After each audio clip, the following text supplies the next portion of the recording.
دغه د والیبال سیالۍ د لغمان ولایت په قرغۍ ولسوالۍ کې د بدني روزنې او ورزش امریت او د والیبال فدراسیون په ګډې همغږۍ د 9 ولایتونو 32 لوبډلو ترمنځ پیل شوي چې موخه د ځوانانو هڅونه او د اسلامي امارت ملاتړ دی. په دغه ټورنمنټ کې 22 ټیمونه ګډون کړی چې 12 پکې ولایتي ده او نو د لغمان ټیمونه دي.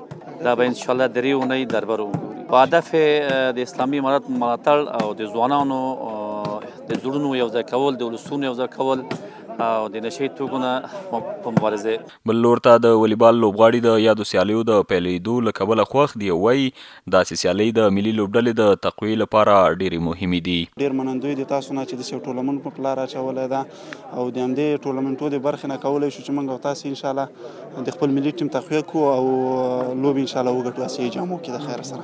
موږ ډېر خوشحاله یو قرغۍ خلکو نه چې دغه شی ټورنمنټ په لار اچولی ده او موږ ته ډېر خوشحاله یو، خصوصا ښاروالۍ نه چې دغه شی میدان زمینه برابره کړې موږ ته، موږ پکې لوبې کوو، موږ خوشحاله یو. راتلونکي کې بیا هم دغه شی غوښتنه چې دغه شی ټورنمنټ بیا په لاره واچوي او موږ ریسو خوند ترې واخلو. ورته وخت کې بیا د بدني روزنې او ورزش امریت فني او مسلکي مرستیال ټولو ورزشکارانو ته د هر راز همکارۍ ډاډ ورکوي. دا چې نن قرغۍ ولسوالۍ ته راغلي یو، دلته د 22 ټیمونو ترمنځ د والیبال سیالۍ دي. البته دغه سیالۍ د افغانستان په سطحه جوړې شوي دي چې د لغمان ولایت د بدني روزنې او ورزش امریت تر چتر لاندې د والیبال فدراسیون سره په مشوره باندې د لغمان ولایت ورزشي اداره په ټولو ولسوالیو کې ټولو ورزشي مسؤلینو سره او ولسوال صاحبانو سره موږ غږېدلي انشاءالله چې همدغسې معیاري میدانونه په هره ولسوالۍ کې انشاءالله د ورزش لپاره برابرو چې څو ځوانانو ته زمینه سازي د ورزش برابره شي.